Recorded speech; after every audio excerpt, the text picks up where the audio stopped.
अध्यात्म के शिखर पुरुष, अहिंसा के उद्घोषक, करुणा व प्रेम के संवाहक, तप व संयम के श्रेष्ठ पथ प्रदर्शक, हमारे सबके आराध्य श्री प्रभु भगवान महावीर स्वामी के चरणों में शतश वंदन। मंच पर उपस्थित एक लौह पुरुष बंधुओं, आपने अखबार भी नहीं, मेरे ख्याल से हिंदुस्तान की पत्रकारिता में एक और जिसे कहने चाहिए एक नई घटना, मेरी समझ से यहां बैठे हुए प्रत्येक व्यक्ति को मालूम होगी। एक ऐसा माफिया डांस जिसने कांग्रेस और बीजेपी दोनों सरकारें, आंध्र प्रदेश और कर्नाटक की सरकार को अपने कब्जे में कर रखा और कोई भी हिला नहीं पाया। हमारे मंच पे जैन समाज की वो एक ऐसी शख्सियत है जिसने उसकी चूल्हे हिला करके रख दी, सत्य के सामने डिगा नहीं और अल्टीमेट अपराजय शख्सियत बन के उभरा माननीय सम्मानीय जीतों के चेयरमैन श्री बलदोटा जी। बंधुओं, इशारा करना चाहता हूं रेडी बंधुओं की तरफ जो अपने आप में अपराजय हो गए थे, लेकिन उन्हें नहीं मालूम कि वो अपराजय नकली शब्द था और अल्टीमेट चाहे राष्ट्रपति हो, चाहे लोकसभा हो, चाहे विधानसभा हो, चाहे जिसे कहना चाहिए न्यायपालिका हो, शब तक पहुंचे और पहुंच करके आज सारे उस घोटाले को प्रकाश में ला करके उन्होंने वो कर दिखाया। जैन समाज का एक स्वर्णिम नाम आदरणीय सम्मानीय बलदोटा जी।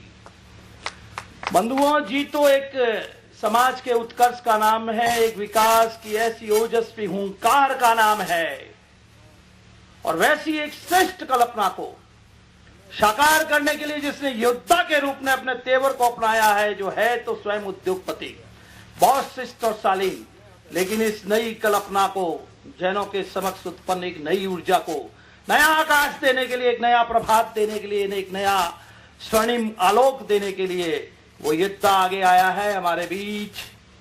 कॉर्पोरेट क्षेत्र का धनी, देश का बहुत बड़ा चर्चित ताम, जीतों के अध्यक्ष मोतीलाल ओसवाल। और अभी आपने सुनाई है एक बुलंद भारत को, निश्चित रूप से जो वजन में भी है, आते ही आपको कहना है आप शांत क्यों बैठे हो। मेरी ख्याल से राकेश जी, सर्दी की सबसे बड़ी गहनतम स्थिति है और खुले में ये फंक्शन है। उसके बाद में भी अगर आपने जब जय जयेंद्र की हुंकार भरी तो सबके मुंह से निकला, तो इसका मतलब यह है कि दमखम तो सब में बाकी है। एक बार और सभी पुनः बंधु बोलेंगे जय जिनेंद्र। अब इसी के बीच में बंधुओं, आज आप सबके बीच में एक बहुत अच्छी गिफ्ट उस मातुश्री को, उस पुण्यात्मा को, उस पवित्र आत्मा को, मां का इस हिंदुस्तान की धरती पे सर्वश्रेष्ठ सम्मान और आदर के रूप में लिया जाता है। हमारी संस्कृति और कल्चर का सबसे बड़ा शोभायमान नाम है मां और 75 वर्ष अमृत महोत्सव कहलाता है। उस अमृत महोत्सव के शुभ अवसर पर आदरणीय काला जी ने आपके ही हमारे बीच में से, जिन्होंने एक नए संकल्प और महासंकल्प के साथ एक ओजस्वी परिकल्पना को बहुत गहराई से समझने के बाद, मेरा ऐसा मानना है कि विवेक जी काला ने, जब मैंने उनसे संपर्क करने की कोशिश की तो इस पूरी की जीतों की परिकल्पना को बहुत गहन और मंथन से समझ रहे, बड़े शांत होकर के प्रश्न पूछते थे और सारे प्रश्नों को निष्पादित करते थे, उसका विश्लेषण करते थे, उसको समझते थे और समझने के बाद आज इनके शब्दों से निकला, मेरा मन बहुत आह्लादित था, बहुत प्रसन्नचित था कि मेरा मन कि इन्होंने कहा कि जीतों का एक कंसेप्ट जो वास्तव में ऊर्जा है, हमारे अपने पुंज का प्रतीक है। काला जी, निश्चित रूप से सम्मान। और अब राजस्थान की उस सूर्य की धरती को और हमारे सूर्य की धरती के वासियों को मैं प्रणाम करना चाहूंगा। बंधुओं, निश्चित रूप से राजस्थान सूर्य की धरती है, महाराणा प्रताप।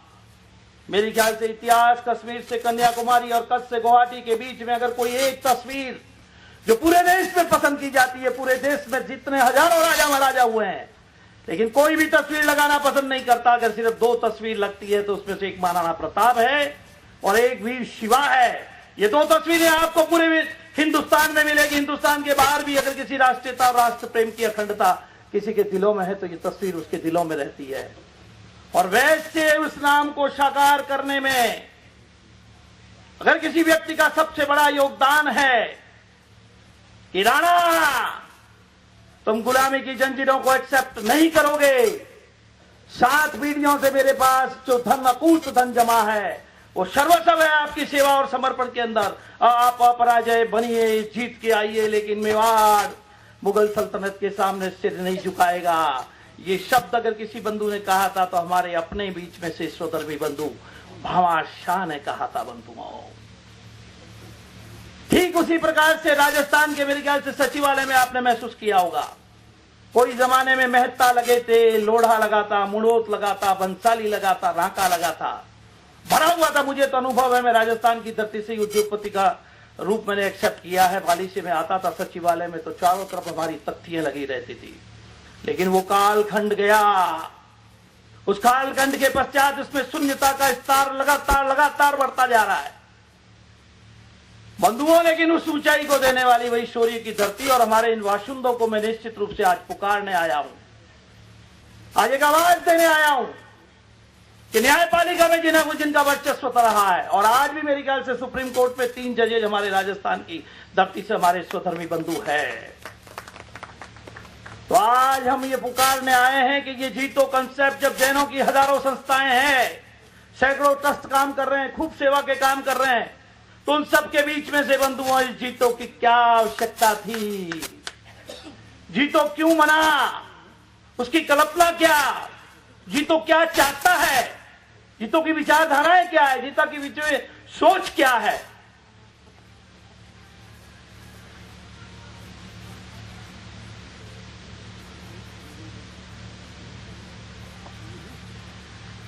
पूरे देश में हमारे बीच में एक बहुत अजीब सी कसक थी बंधुओं, एक अजीब सी पीड़ा थी, एक अजीब सी वेदना थी। मैंने संपूर्ण देश के जैन समाज में लाखों किलोमीटर की यात्राएं मैंने जैन समाज को स्पंदित करने के लिए या जैन समाज के विचार जानने के लिए जीतो के जन्म के पहले गया हूं। मैं सब जगह पर, जयपुर भी आया था मैं। हाँ, ये हो सकता है कि विशाल रूप में नहीं मिला, लेकिन 30, 40, 10, 15 बंधुओं के समूह के रूप में पूरे देश में पहले हजारों लाखों किलोमीटर गया, जहां भी जैन समाज के निवासी बहुत बड़ी मात्रा में, उन सबके बीच में गया। एक वजह कहना चाहिए करुण क्रंदन था सबके मन के अंदर, एक अजीब सी पीड़ा थी, अजीब सा कष्ट था, वेदना थी, उसकी गहरी अनुभूतियां सबके दिलों में थी कि हमारी छवि जो है टूट टूट टूट, विखंडन विखंडन, बंटवारा बंटवारा, बिखराव बिखराव, पंथ संप्रदाय, गच, पोरवा, लोशवाल, मारवाड़ी, जिसे कहना चाहिए गुजराती, पता नहीं त्रिस्तुति, कितने कितने मतभेद, लेकिन किसी भी प्रत्येक जैन बंधु के मन के अंदर इस बात की बहुत टीस थी। वो सब के सब जुड़े हुए थे किसी न किसी संस्थाओं से, लेकिन उस पीड़ा को व्यक्त करने से कोई नहीं चुका। बंधुओं, उन सब चिंतन की मीटिंगें हुई, हम राजनेताओं से मिले, उनके मन की सेम पीड़ा, हम तपे हुए समाज सेवियों से मिले, हम उद्योगपतियों से मिले, हम तपे हुए समाज के कार्यकर्ताओं से मिले, डॉक्टरों से मिले, प्रोफेशनल से मिले। उन सब के मिलने के बाद हमने लगातार सम्मेलन बुलाने का सिलसिला शुरू किया। कभी हम राजनेताओं के साथ बैठे, कभी हम सारे देश के हमारे जैन समाज के सिरमौर श्रेष्ठ IAS लोगों के साथ बैठे, कभी हम तपे हुए समाज सेवियों के साथ बैठे, जिनका अपने अपने क्षेत्र में बहुत बड़ा वर्चस्व नाम है, पीढ़ियों तक जिन्होंने अपने जीवन के अंदर समाज सेवा में त्याग और आदर्श की प्रतिमूर्ति रही, उन सब बंधुओं के साथ में बैठे। उन सारी विचार मंत्रणा, उन सारे चिंतन, उस सब चर्चाओं के निष्कर्ष और मंथन और उसमें से निकली ऊर्जा, और उस ऊर्जा में से निकले हुए अमृत का नाम है बंधुओं जीतो। जीतो एक ओजस्वी कल्पना है, एक तेजस्वी विचार है, समय और काल के साथ एक जीवंत ऊर्जा का उद्घोष है, एक चैतन्य शंखनाद है, जिसे सारे राजनेताओं ने, समाज सेवियों ने, हमारे उद्योगपतियों ने, सच्चे कार्यकर्ताओं ने, प्रोफेशनलों ने मिलकर के उस ऊर्जा को जन्म दिया है, जो आज नहीं, ये जो कार्यक्रम अभी आप राकेश जी मेहता के साथ में देखे हैं, बंधुओं, मैं आपके दिलों को छूना चाहता हूं, आपके मनों को तरंगित करना चाहता हूं।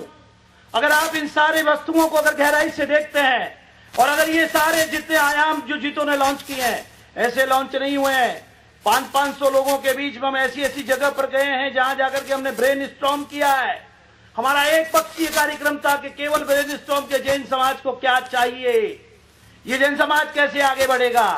बंधुओं, एक बात ये आगे, और इसके आगे कहने से पहले मैं ये बात जरूर कह देता हूं कि जैन स्कॉलरशिप में भी कैसे, कल सुबह मेरा यूनिवर्सिटी के अंदर भी व्याख्यान है, जैन समाज के बारे में या भगवान महावीर के बारे में हिंदुस्तान का कोई भी तपोभूत अगर युग पुरुष हुआ है, चाहे कोई भी तपोभूत राजनीतिज्ञ हुआ, उसके भी शब्द अगर दिल से निकले होंगे तो आपने सुने होंगे। महात्मा गांधी के भी वर्ड जो थे, या महात्मा गांधी ने किससे प्रेरणा ली, ये भी आपने सुनी होगी। और अब जब जैन यूनिवर्सिटी स्कॉलर्स में जब अमेरिका से आते हैं, जर्मनी से आते हैं, कई कई देशों से आते हैं, यूनिवर्सिटी में कोर्स से, अन्य सब स्थानों से, और जो भी बिंदु जैनिज्म की अध्ययन कर लेता है, जैनिज्म की फिलॉसफी को अध्ययन करता है, उसके अंतरात्मा से आवाज निकलती है कि मैं अपने बारे में भी कह सकता हूं कि जितना मैंने भी इस जैन समाज के सारे विषयों पर प्रश्न लगा करके उसकी स्टडी करने की कोशिश की, तो चूंकि मैं जैन हूं इसलिए मैं नहीं कहता कि हम किसी एक श्रेष्ठ और पुण्यशाली धर्म के अनुयायी हैं। बंधुओं, इंटेलेक्चुअल दृष्टिकोण से भी देखिए, एक विश्व का श्रेष्ठतम धर्म है। उन स्कॉलर के मुंह से निकलता है जो स्टडी करते हैं चारों तरफ तुलनात्मक रूप से, उनके मुंह से भी निकलता है कि ये एक ऐसा सर्वश्रेष्ठ धर्म है अगर जिसकी पालना और जिसका विस्तार होता है तो पूरे विश्व में सबंधुत्व संभव है, विश्व की शांति संभव है, विश्व का कोलाहल समाप्त हो सकता है, विश्व में शांति और तनाव का वातावरण जो निश्चित रूप से फैला हुआ है, शांति आ सकती है।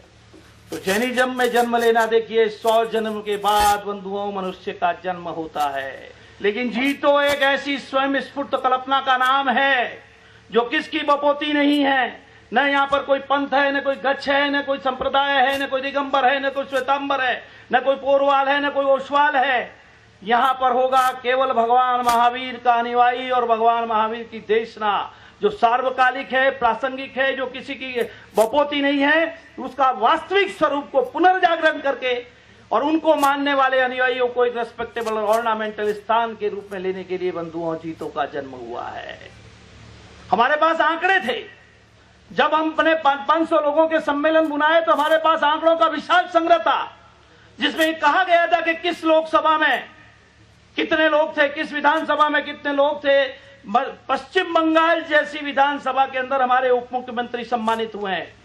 मध्य प्रदेश में 3-3, 4-4 मुख्यमंत्री रहे, राजस्थान में 33 विधायक रहे, मध्य प्रदेश में 43 विधायक रहे। प्रशासनिक क्षेत्र में तो मैं पहले ही कह चुका हूं, राजस्थान भी नहीं है। अगर सचिव के लेवल पे, केंद्रीय लेवल पे भी कहें तो बहुत बड़े सुयोग्य नाम, सुप्रतिष्ठित नाम हमारे हुए। लेकिन हुआ क्या बंधुओं, और आर्थिक दृष्टिकोण में तो हम महाजन हैं, लेकिन हुआ क्या कि 100 बिलियनर्स ऑफ इंडिया में आज की तारीख में भी हमारे सिर्फ 2 नाम है, और हम कहते हैं कि जैन समाज के पास आर्थिक ताकत है, जैन समाज आर्थिक रूप से सक्षम है। क्या इन प्रश्न को आपकी सहमति मिलती है? मैं समझता हूं बंधुओं, हरगिज नहीं मिलेगी। निश्चित रूप से आंकड़े ये बताते हैं कि हम टूटे हुए और बिखरे हुए स्वरूप भी नहीं, लेकिन हम सभी स्थानों से धीमे धीमे फिसलते जा रहे हैं। सेवा के काम हमारा आदर्श है।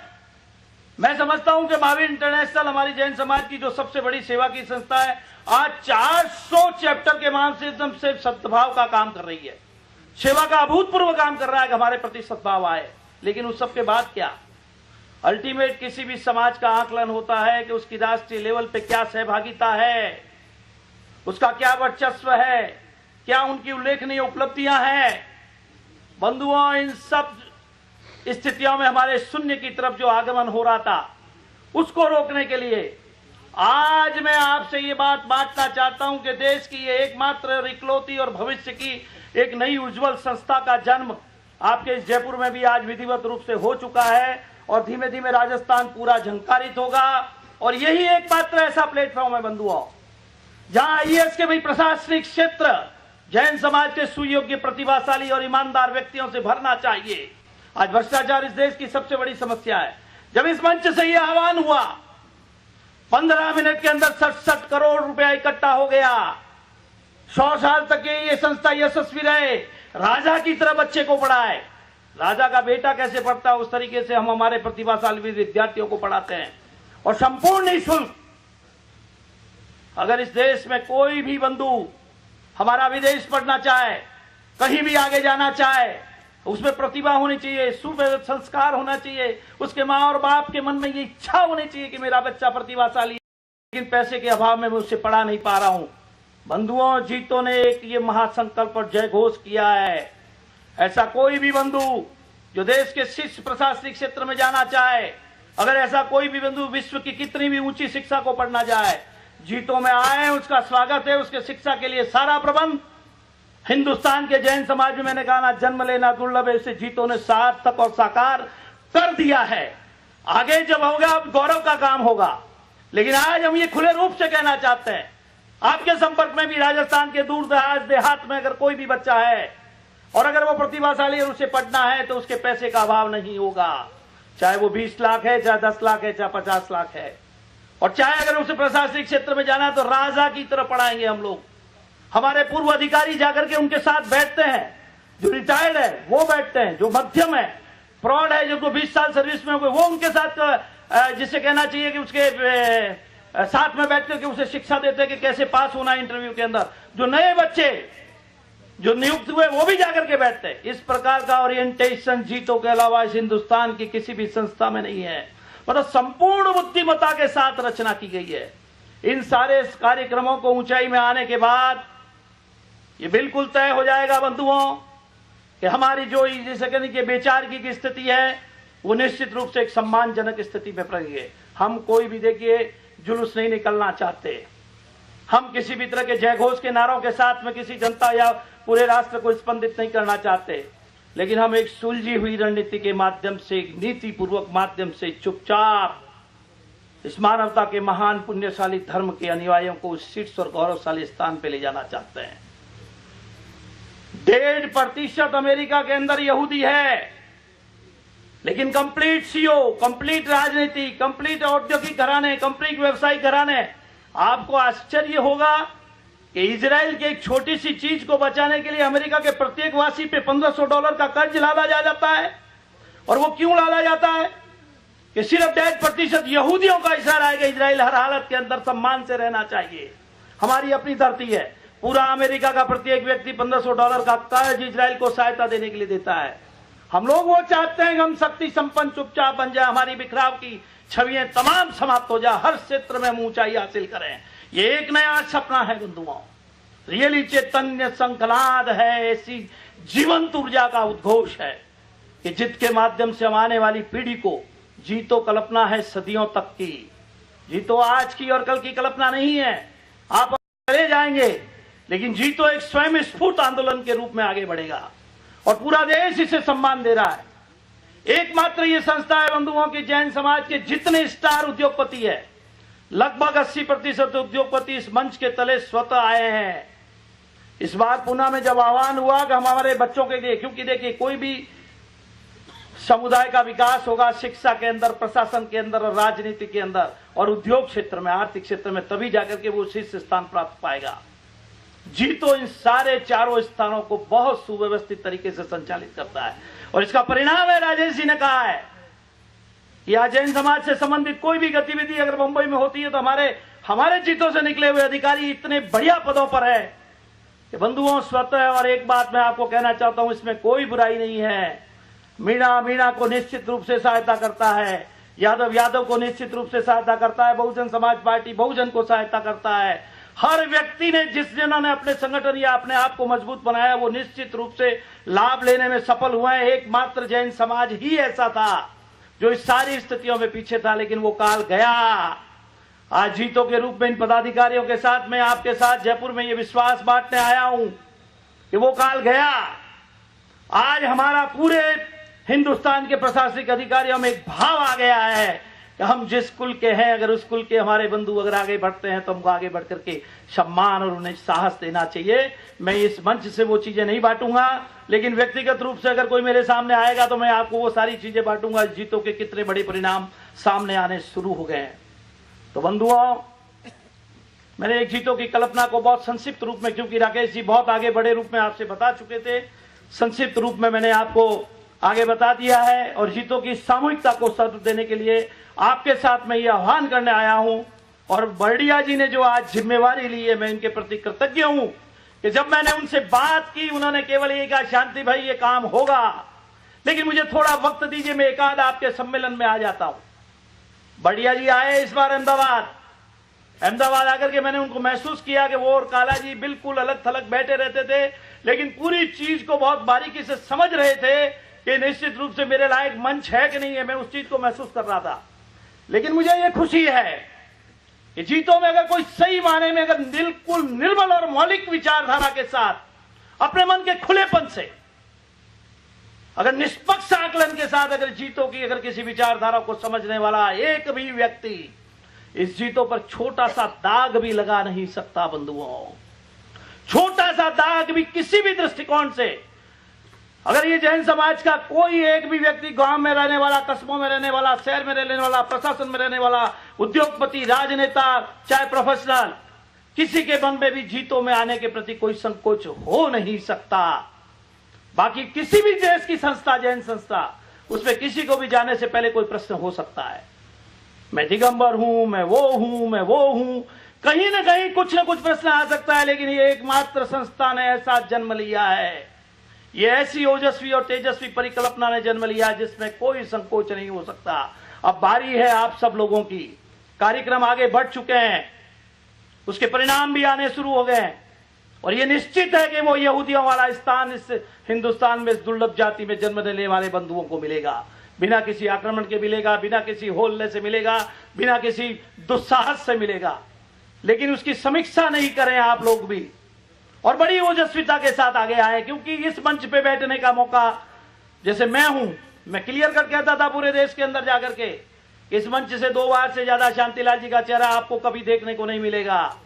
बिल्कुल वही घटना है, ये मेरा अंतिम कार्यकाल है। पर्दे के पीछे से शुभकामना देने के लिए रहूंगा या श्रोता के समक्ष सामने आके बैठ जाऊंगा, लेकिन इस मंच को सुशोभित करने का अधिकार मुझे नहीं रहेगा।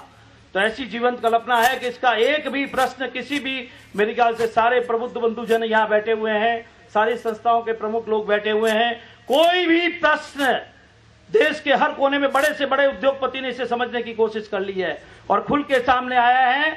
और इसी का परिणाम है बंधुओं, हम पूना के अंदर जिस समय हमारी बोर्ड की मीटिंग हुई, हमने कुछ सारे देश के सारे पदाधिकारियों को भी बुलाया। एक और आह्वान आया कि अब हमें शिक्षा के रूप में थोड़ी क्रांति की जरूरत है। हमने जब वहां पर हॉस्टल के लिए आह्वान किया, आप मानेंगे 15 मिनट के अंदर 120 करोड़ रुपए इकट्ठा हुआ, बिना कुछ बोले हुए। लोग वहां से अंगुलियां उठी, एक मेरी तरफ से हॉस्टल 11 करोड़, एक मेरी तरफ से हॉस्टल 11 करोड़। उन्होंने भाई को नहीं पूछा, बहन को नहीं पूछा, पिताजी को नहीं पूछा, और इतनी बड़ी संपत्ति का दान बिना कोई निर्मल मौलिक कल्पना के। बंधुओं, इस प्रकार की घटनाएं अस्तित्व में आ नहीं सकती और नहीं आ सकती है। तो आइए हम और सब हुंकार भरें, इस ओजस्विता को अपना समर्थन दें। और डेफिनेट मैं सही कहना चाहता हूं, ये जो बंधु मंच पे बैठे हैं, इनसे नहीं होगा। एक अकेले व्यक्ति का स्वर कुछ दूर तक जाता है, लेकिन सामूहिकता का स्वर बनता है तो शक्ति का स्वर कहलाता है। और ये हमारे समाज की जीवंत जरूरत है, हमारी कल्पना है, और बिल्कुल निर्मल कल्पना है, मौलिक कल्पना है। आप बिल्कुल आगे आए और इस तरह के नेतृत्व को समर्थन दें। सदियों के बाद 2500 साल भगवान महावीर के इस पूरी विचारधारा के बिखराव के बाद इस चिंतन का महा उद्घोष हुआ है और इस उद्घोष के अंदर हम सब गौरवान्वित हो, तो हमारी आने वाली पीढ़ी गौरवान्वित हो। मैं कभी आपके साथ जब संस्मरण बांटूंगा उन बच्चों का जो जीतों से लाभान्वित हुए, वो परिवार जो जीतों से लाभान्वित हुए, वो परिवार जिनके ज्वाइंट वेंचर हुए जीतों के सम्मेलनों में बड़े बड़े उद्योगपतियों से। अभी ये FDI आ रही है मराठवाड़ा में 2000, जालना, बीड, छोटे छोटे जो 8 जिले हैं, 2000 जैनों ने जब ये सुना कि इस FDI से मेरे छोटे छोटे कुटीर उद्योगों पे क्या असर होगा, और जब गांव में घर में उनको चेताने के लिए गए, अभियान आया कि जीतों का एक वक्ता आ रहा है, आपको ये संदेश देने के लिए इस FDI में क्या करना है। 2000 जैन समाज के जो रिटेल उद्योग से जुड़े हुए व्यापारी जुट पड़े वहां पर। हमारे सम्मेलनों में राकेश बाबू कह रहे थे, लेकिन मुझे वो दिन याद है बंधुओं, जिस समय 5 लाख लोग जीतों के सम्मेलन में आए थे, रोड बंद थे, ट्रैफिक हैरान था। बड़े से बड़े उद्योगपति ने 3-3 दिन के लिए मोबाइल बंद कर दिए थे, जो 5 मिनट के लिए इन मंचों को सुशोभित करने के लिए आते हैं कि मैं आऊंगा और जल्दी से निकल जाऊंगा, 5 मिनट के लिए आप अपना कार्यक्रम संपन्न करा देना। 3-3 दिन के लिए उन्होंने मोबाइल बंद करके जीतों के अभियानों में शरीक लिया, क्योंकि हमारी जरूरत है, हमारे आने वाली पीढ़ी की जरूरत है। जीतों का उद्देश्य है छोटे से छोटे हमारे स्वधर्मी भाई को हमारे बराबरी पे लाके खड़ा करना, इस बलदोटा जी जैसा उनको बनाना, मोतीलाल ओसवाल जैसा बनाना, शांतिलाल कवाड़ जैसा बनाना, ये जीतों का परमार्थिक उद्देश्य है। बिल्कुल निशुद्ध और विशुद्ध परिकल्पना है। अब मैं ज्यादा समय आपसे नहीं मिलूंगा, इसमें उसकी मौलिक बुनियादी बातों को, देश के निकले हुए चिंतन, उसके निष्कर्ष, उसके मनन, उसके अमृत को आपने सामने रखा है। बारी है बंधुओं आपकी, आए उसे सहयोग दें, उसे आगे बढ़ाएं, क्योंकि ये कल्पना निर्मूल सिद्ध हो चुकी है। इसके 5-6 साल निकल चुके हैं, इसके कार्यक्रमों के परिणाम आ चुके हैं। और राजस्थान निश्चित रूप से देखिए 5 करोड़ यहाँ की पॉपुलेशन है, 3 करोड़ बंधु हमारे बाहर है। जीवट जिजीविषा का जन्म स्थल रहा है। कहीं भी हमें सहयोग मिला नहीं मिला, घर बार को यहाँ छोड़ करके हमने जाकर के हमारा परचम लहराया और कर्म भूमि और मातृभूमि से समन्वय स्थापित करके पूरे राजस्थान, पूरे विश्व, हिंदुस्तान भी नहीं पूरे विश्व के अंदर हमारा परचम लहराया है। तो गगन के परचम लहराने वाली उस शौर्य भूमि राजस्थान की राजधानी में हम आज आपसे ये आह्वान करने आए हैं, सहयोग मांगने आए हैं। आप बड़ी ताकत के साथ में इस हमारे जिसे कहना चाहिए मंचासीन कार्यकारिणी को समर्थन दें, इसके तेज गति से सदस्य बने। सोचे नहीं कि मुझे बनना चाहिए कि नहीं बनना चाहिए, आए आगे बढ़े, इनको मजबूती दें। और राजस्थान में जो सपना फैलाया है बर्डिया जी ने, कालरा जी ने, कि हमें आगे जाना है, मेंबर बने, जबकि मैंने कहा है कि जब 452 मतलब 45-50 करोड़ रुपए के मेंबर बनने के लिए एक आदमी ने किसी को फोन नहीं किया कि आपको मेंबर बना है। स्वतः इस तरीके से अंगुलियां उठी, 11 करोड़ के लिए उठी। कोई गच्छाधिपति और कोई मंदिर के मुहूर्त में आज तक इतना बड़ा पैसा बिना किसी भूमिका, वहां तो भूमिका है कि जाजम का मुहूर्त है, बुलावा है, निमंत्रण पत्र है। यहाँ कोई बुलावा नहीं, कोई जाजम नहीं, कोई समर्थन नहीं, कुछ नहीं। जो आ गए उन्हीं के बीच में से कोई भी कल्पना आई, करोड़ों अरबों रुपए इकट्ठा हुआ। तो ऐसी अब इसके प्रति प्रामाणिकता और संदेह की कोई गुंजाइश नहीं। बंधुआ मेंबर बनाए। मैं आपको मेरे 6 लाइनों के साथ, जी तो क्या है, मेरे आह्वान के साथ मेरी बात को विराम दूंगा, विश्राम दूंगा। बोलना चाहूं तो बहुत, लेकिन मेरे 2 और बंधु अभी तक वक्ता के रूप में बाकी है। और मेरे ख्याल से आदरणीय नवरत्न जी कोठारी ने इसी बात पे हम लोगों को यहाँ आने की सहमति दी थी। तो मैंने उनको कहा था कि क्या आपकी 50वीं एनिवर्सरी की गिफ्ट है कि राजस्थान में जीतों का बिगुल बजेगा। एकदम खुश हो गए, अरे वाह बहुत अच्छा हो जाएगा कि भीलवाड़ा के बंधु वहां आज हमारे आदरणीय सम्मानीय बड़े भाई साहब घेवट सिंह जी कानूंगो साहब भी मौजूद है। मैं सम्मान करता हूं, प्रणाम करता हूं उनको कि अगर ऐसे ऐसे व्यक्ति अगर इस संस्था से जुड़ेंगे तो निश्चित रूप से वो जयघोष पूरे राजस्थान में फैलेगा। और आज के बाद में बढ़िया जी आपका और हमारा जीतों के हम लोग सब बैठे हैं, सबके सामने 2 महीने के अंदर हम लोग राजस्थान के, हमारा लक्ष्य देखिए, हम गांव-गांव और चैप्टर में जीतो कभी नहीं जाएगा। जीतो जाएगा डिविजनल मुख्यालय में।